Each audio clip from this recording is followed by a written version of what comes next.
Welcome back to another Life Lessons segment. And today I am going to be using the movie The Basketball Diaries to help me talk about one of the hardest subjects I will probably ever have to speak about on this channel. And I hope if somebody is going through anything to do with addiction, that you first understand that you have a problem, because that is the number one that you need to understand, is that you have a problem. And number two is being willing to accept the help that you need in order to overcome your addiction. Now, any addiction can be overcome. Now, in this segment, I will give you a disclaimer. I am going to get deep. I am going to get personal. I am going to share some of my life experiences. There are things that we are going to dive into. And what I'm going to do is a little bit of what I did last time with the Bronx Tale. I'm going to show you a clip, and then I'm going to express my personal experience and along what I've seen in my personal life of somebody actually going through this. So I hope you're prepared, and we are going to get into life lessons.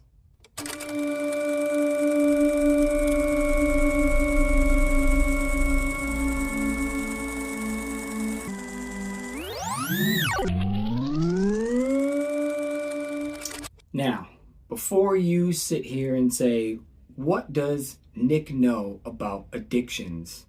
Well, about 18 years ago now, I lost my finger. And I cannot tell you the tremendous pain that I felt when this happened. I was tinkering around with a car motor, and my finger got caught in between the belt and the pulley because I had a long sleeve shirt on, and it literally ripped my tip of my finger right out of the socket. I can't even express the amount of pain that I was in.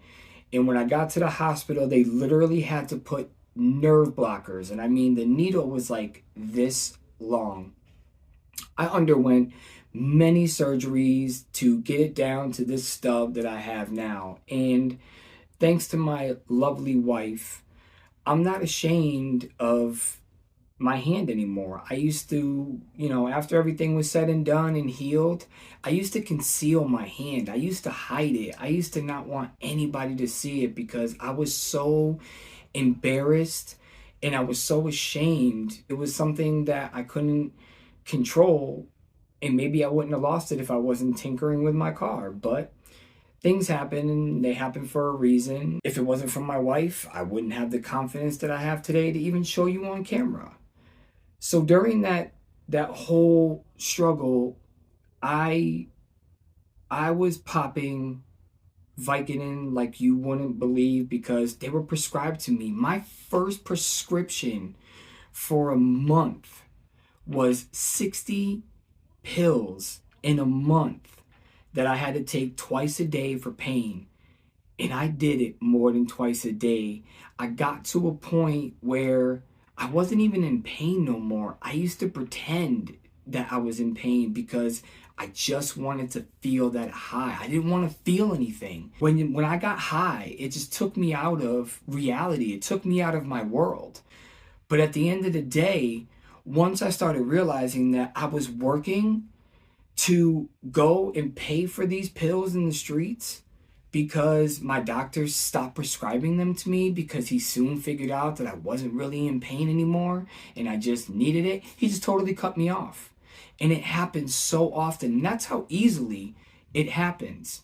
Or sometimes you don't know you have an addiction until you've gone too far. And for me, when I blew 1 week's paycheck on 8 pills, back in the days when I was only making $300 a week, on 8 pills, I knew I had an addiction.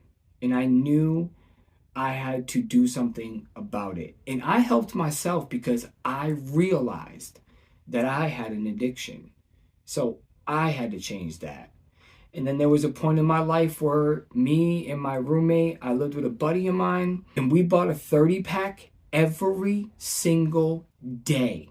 We were just downing 30 packs like it was nothing. It got to a point where I'd wake up with a hangover, crack a beer open, and then feel good again because now it's back in my system and I feel so much better. And again, it took me literally passing out in the middle of my lawn on where I lived and my landlord to come that day and see me on the lawn with beer cans scattered all around me, for me to realize that I had a problem.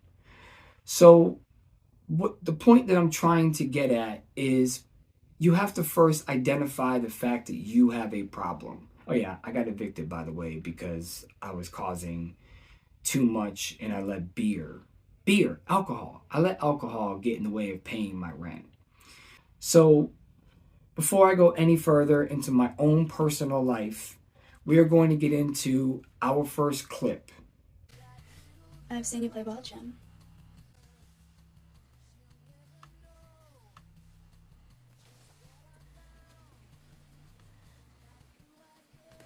It'll make you fuck like Superman. But all it takes is one person influencing you and you're hooked. You're done. Especially if you have an addictive personality. Now, for me, I'll be the first to admit I have an addictive personality because I grew up in it. It's in my family genes. And all it takes is peer pressure. And to think that, if I don't do this, I'm not going to look cool. Or like in this scene where the girl says, if you snort this coke, it's going to make you go all night long and they'll be able to have fun. And he does it. And right there, Leonardo is hooked. Now, in this clip, we are going to see what happens, where you can end up once you start, advancing to a stronger drug. Did I ever tell you about the first time I did heroin? I went down to Pedro's basement. All sorts of characters were in the storage room shooting gallery. I was just gonna sniff a bag, but a guy says, if you're gonna sniff, might as well pop it. And if you're gonna pop it, might as well mainline. I was scared of needles, but I gave in. It was like a long heat wave through my body. Any ache or pain or sadness or guilty feeling was completely flushed out. You start breaking into places. You start stealing from the people that you love. You start doing the unthinkable.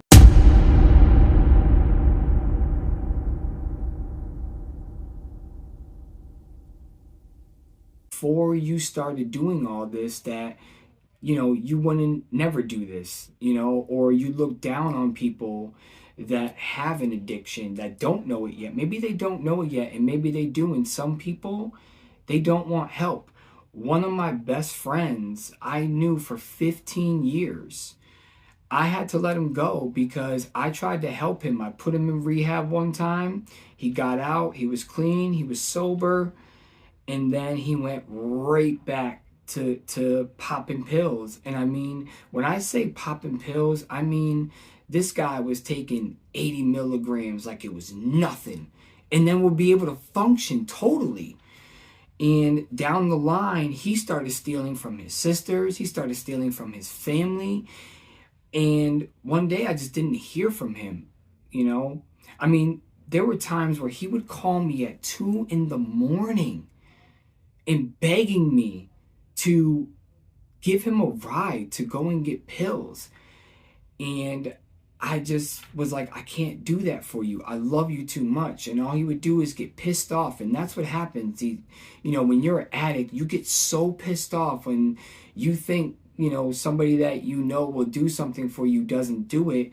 But in reality, it's because they're trying to help you and they know that you have this problem.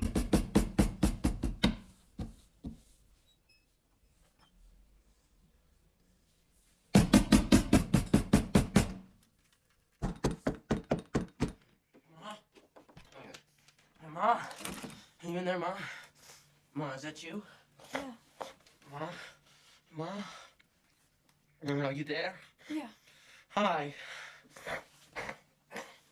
Hi, Ma.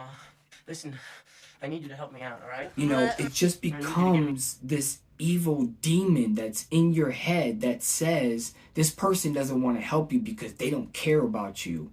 There was a period where I didn't hear from him for like 3 months. He was ignoring my calls. I kept calling him back to back. I was texting him. I'm like, hey, what the hell is going on? Like, where have you been? Like, I'm worried about you. So finally, one day he picks up the phone and he just simply tells me this. And he says, Nick, I got a problem. I fucking love being high. I'm not gonna stop. And if I come over your house or see you, I'm gonna either rob you or steal from you. And I love you as a person and I can't do that. Leave me alone. And right then and there, I had to leave him alone because once again, he didn't want the help.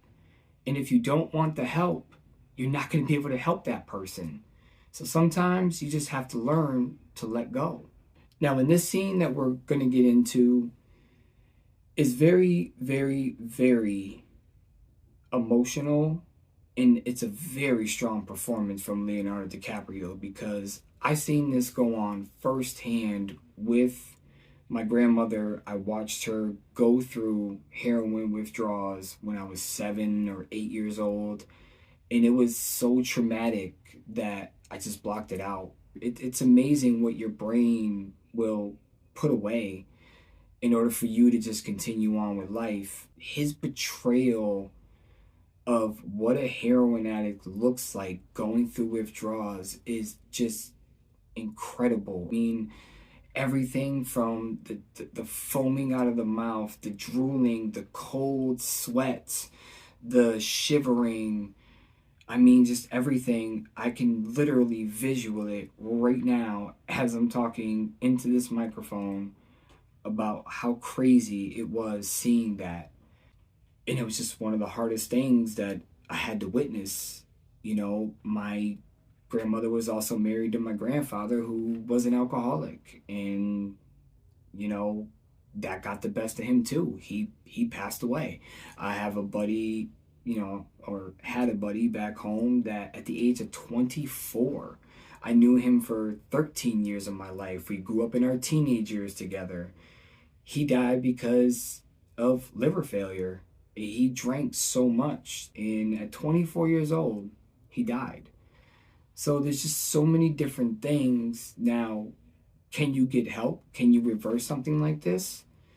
Yes. And we're going to get into this clip right here. Jim. Who's there? It's me. Pedro? What's up, man? No, you know, I hear you coming. I just came by to say hi. Sorry about that night, you know, at the candy store and everything. It's all right. Reform school turned out to be real cool. So don't sweat it. Did you hear about Mickey, that scumbag? He went and threw some chump off a roof. He's getting 5 to 15 years, man. He tried him like an adult. Shit. I got a present for you, Jim. A bag of the finest dope in Manhattan. You know, me and you, like old times.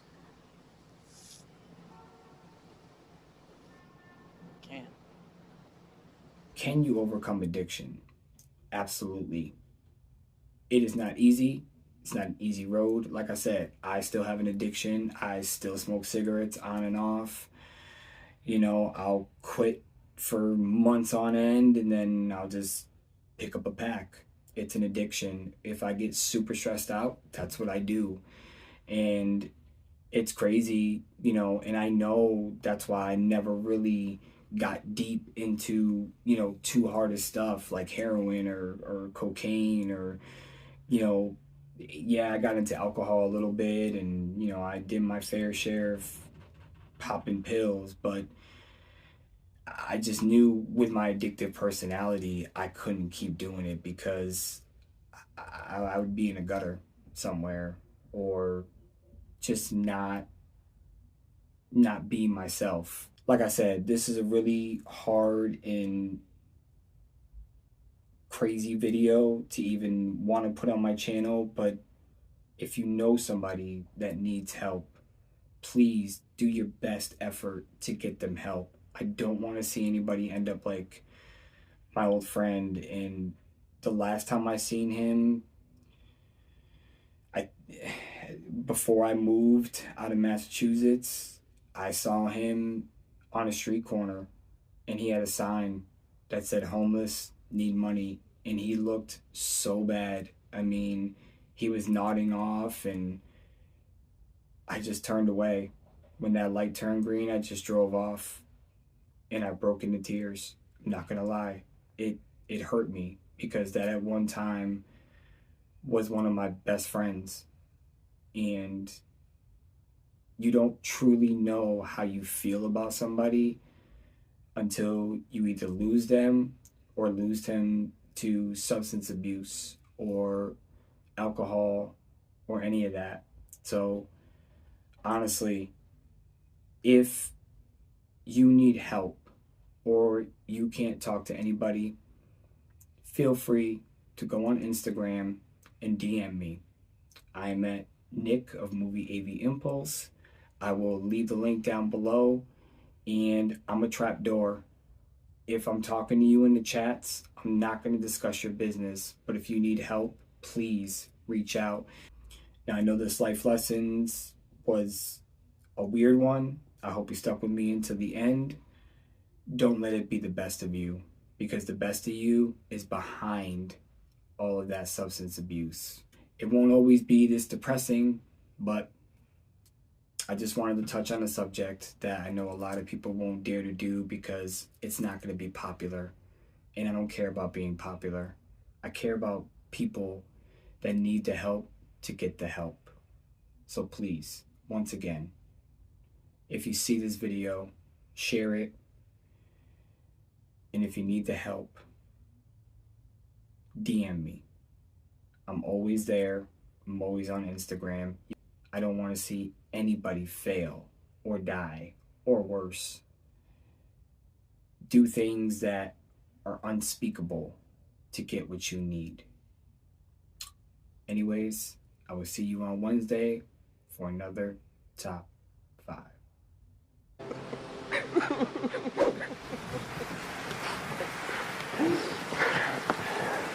Thank you.